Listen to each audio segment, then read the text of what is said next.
The Adventures of Tom Sawyer by Mark Twain. Preface. Most of the adventures recorded in this book really occurred. One or two were experiences of my own. The rest are those of boys who were schoolmates of mine. Huck Finn is drawn from life. Tom Sawyer also, but not from an individual. He is a combination of the characteristics of three boys whom I knew, and therefore belongs to the composite order of architecture.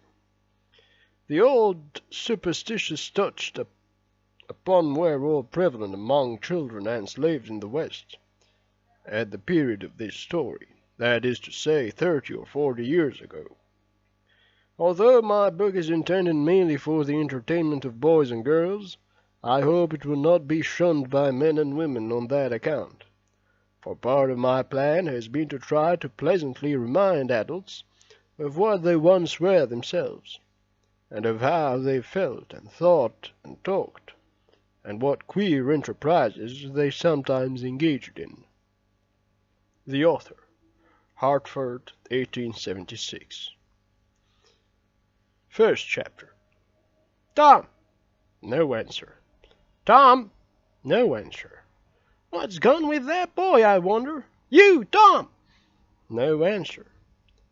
The old lady pulled her spectacles down and looked over them about the room.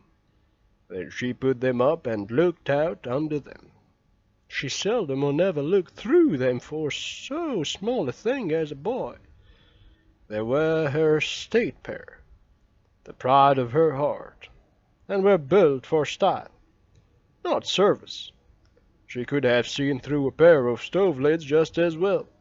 She looked perplexed for a moment, and then said not fiercely, but still loud enough for the furniture to hear, "Well, I lay, if I get hold of you, I'll—" She did not finish, for by this time she was bending down and punching under the bed with the broom, and so she needed breath to punctuate the punches with. She resurrected nothing but the cat. I never did see that beat of that boy. She went to the open door and stood in it and looked out among the tomato vines and jimson weeds that constituted the garden. No, Tom. So she lifted up her voice at an angle calculated for distance and shouted, "You, Tom!" There was a slight noise behind her, and she turned just in time to seize a small boy by the slack of his roundabout and arrest his flight. "There, I might have thought of that closet. What you been doing in there?" "Nothing." "Nothing? Look at your hands, and look at your mouth. What is that truck?" "I don't know, Aunt." "Well, I know it's jam. That's what it is. 40 times I've said if you didn't lay that jam alone, I'd skin you. Hand me that switch." The switch hovered in the air. The pedal was desperate. "My, look behind you, Aunt." The old lady whirled around and snatched her skirts out of danger. The lad fled on the instant, scrambled up the high board fence, and disappeared over it. His Aunt Polly stood surprised a moment, and then broke into a gentle laugh. "Hang the boy, can't I never learn anything? Ain't he played me tricks enough like that for me to be looking out for him by this time? But old fools is the biggest fools there is. Can't learn an old dog new tricks, as the saying is. But my goodness, he never plays them alike 2 days, and how is a buddy to know what's coming? He appears to know just how long he can torment me before I get my dander up, and he knows if he can make out to put me off for a minute or make me laugh, it's all down again, and I can't hit him a lick. I ain't doing my duty by that boy, and that's the Lord's truth, goodness knows. Spare the rod and spare the child, as the good book says. I'm laying up sin and suffering for us both, I know. He's full of the old scratch, but laws a me, he's my own dead sister's boy, poor thing, and I ain't got the heart to lash him somehow.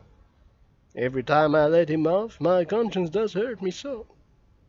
and every time I hit him my old heart most breaks. Well, well, man that is born of woman is a few days and full of trouble, as the scripture says, and I reckon it's so. He'll play hooky this evening, and I'll just be obliged to make him work tomorrow, to punish him. It's mighty hard to make him work Saturdays, when all the boys is having holiday.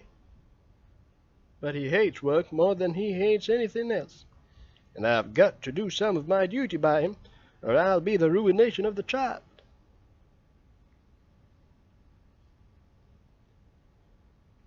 Tom did play hooky, and he had a very good time. He got back home, barely in season to help Jim, the small colored boy, saw next day's wood, and split the kindlings before supper.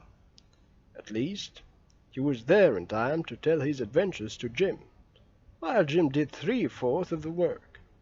Tom's younger brother, or rather half-brother, Sid, was already through with his part of the work, picking up chips, for he was a quiet boy, and had no adventurous, troublesome ways.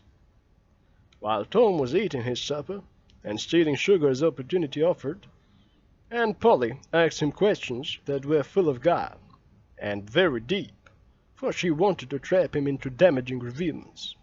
Like many other simple-hearted souls, it was her pet vanity to believe she was endowed with a talent for dark and mysterious diplomacy, and she loved to contemplate her most transparent devices as marvels of low cunning.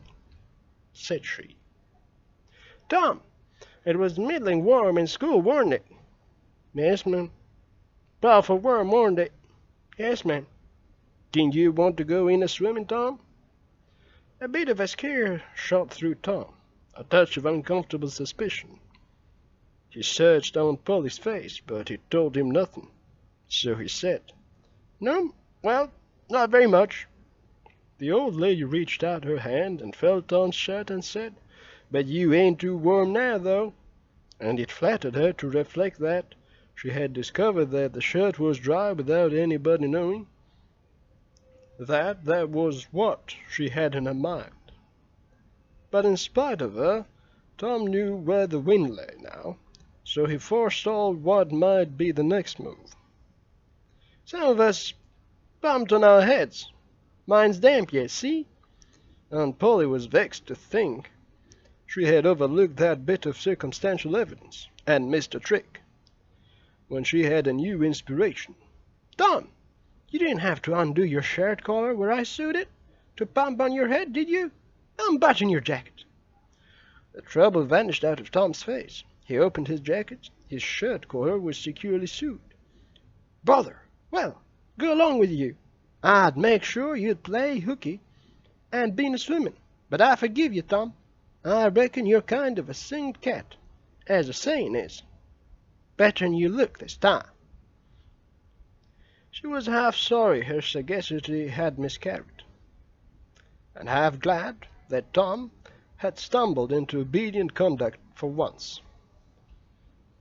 But Sidney said, "Well now, if I didn't think you sewed his collar with white thread, but it's black." "Why, I did sew it with white, Tom." But Tom did not wait for the rest. As he went out at the door, he said, "Sidney, I'll lick you for that." In a safe place, Tom examined 2 large needles, which were thrust into the lapels of his jacket, and had thread bound about them. One needle carried white thread, and the other black, he said. She'd never noticed, if it hadn't been for Sid. Confound it, sometimes she sews it with white, and sometimes she sews it with black. I wish to Jiminy she would stick to one or the other. I can't keep the run of 'em. But I bet you I'll lamb set for that. I'll learn him." He was not the model boy of the village. He knew the model boy very well, though, and loathed him.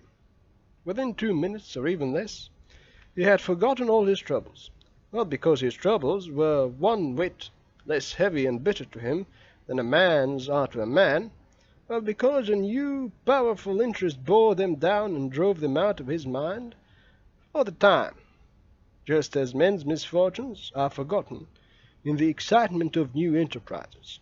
This new interest was a valued novelty in whistling, which he had just acquired from a negro, and he was suffering to practice it undisturbed.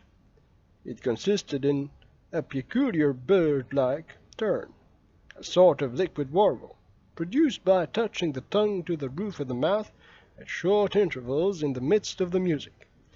The reader probably remembers how to do it, if he has ever been a boy.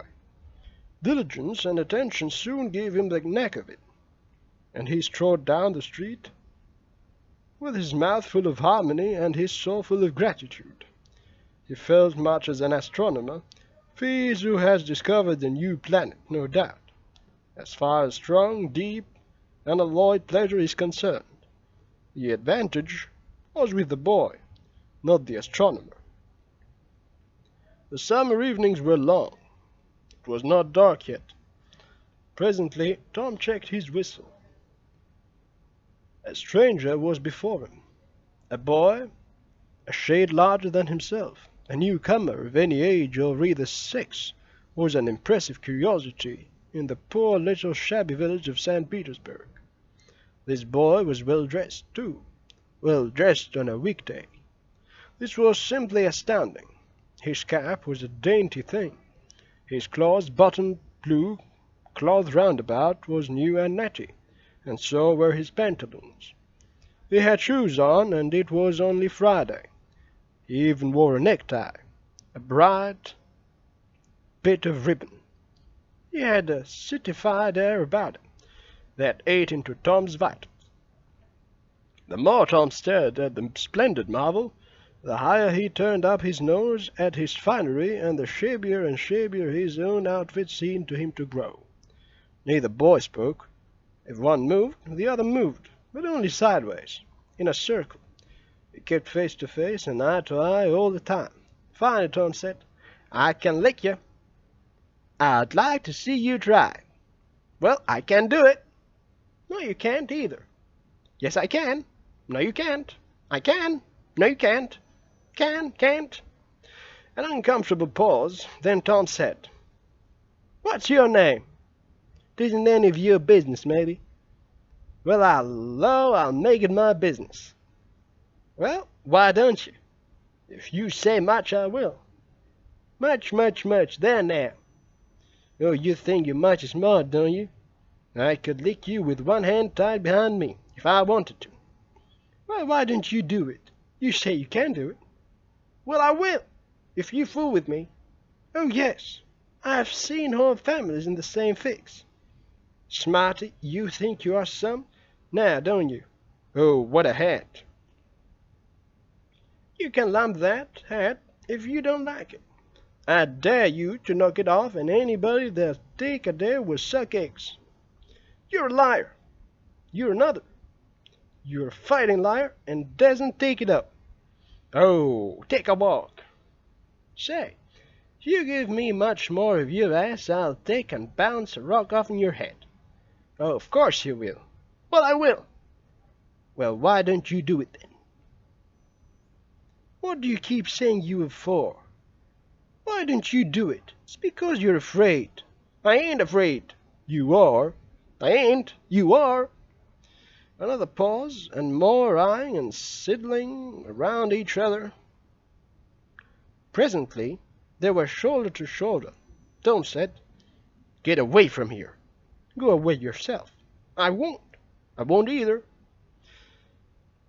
So they stood each with a foot placed at an angle as a brace, and both shoving with might and main, and glaring at each other with hate. But neither could get an advantage. After struggling till both were hot and flushed, each relaxed his strain with watchful caution, and Tom said, "You're a coward and a pup. I'll tell my big brother on you, and he can thrash you with his little finger, and I'll make him do it too." "What do I care for your big brother? I've got a brother that's bigger than he is, and what's more, he can throw him over that fence too." Both brothers were imaginary. "That's a lie." "You're saying so, don't make it so." Tom drew a line in the dust with his big toe and said, "I dare you to step over that. I'll lick you till you can't stand up. Anybody that'll take a dare will steal sheep." The new boy stepped over promptly and said, "Now, you said you'd do it. Now let's see you do it." "Well, you said—" "Don't you crowd me now. You better look out." "Well, you said you would do it. Why don't you do it?" "By jingo, for 2 cents I'll do it." The new boy took 2 broad coppers out of his pocket and held them out with derision. Tom struck them to the ground. In an instant both boys were rolling and tumbling in the dirt, gripped together like cats. And for the space of a minute they tugged and tore at each other's hair and clothes, punched and scratched each other's nose, and converted themselves with dust and glory. Presently the confusion took form, and through the fog of battle Tom appeared, seated astride the new boy, and pounding him with his fists. "Holler enough," said he. The boy only struggled to free himself. He was crying, merely from rage. "Holler enough," and the pounding went on.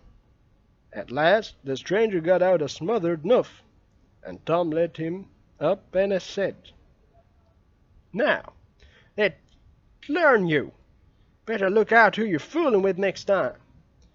The new boy went off brushing the dust from his clothes, sobbing, snuffling, and occasionally looking back and shaking his head and threatening what he would do to Tom the next time he caught him out. To which Tom responded with jeers, and started off in high feather. And as soon as his back was turned, the new boy snatched up a stone, threw it and hit him between the shoulders, and then turned tail and ran like an antelope. Tom chased the traitor home, and thus found out where he lived. He then held a position at the gate for some time, daring the enemy to come outside. But the enemy only made faces at him through the window, and declined. At last the enemy's mother appeared, and called Tom a bad, vicious, vulgar child, and ordered him away. So he went away. But he said he loved to lay for that boy. He got home pretty late that night, and when he climbed cautiously in at the window, he uncovered an ambuscade in the person of his aunt. And when she saw the state his clothes were in, her resolution to turn his Saturday holiday into captivity at hard labor became adamantine in its firmness.